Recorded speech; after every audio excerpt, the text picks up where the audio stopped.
Nej. Okay. Så nu. Tredje akte Tosca.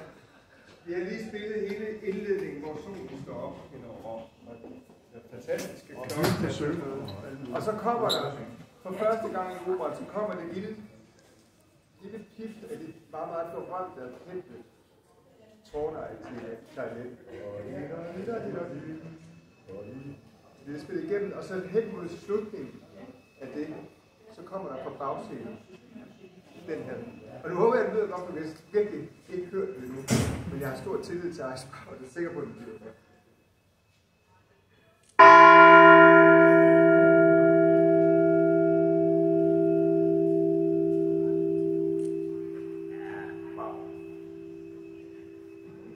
Okay.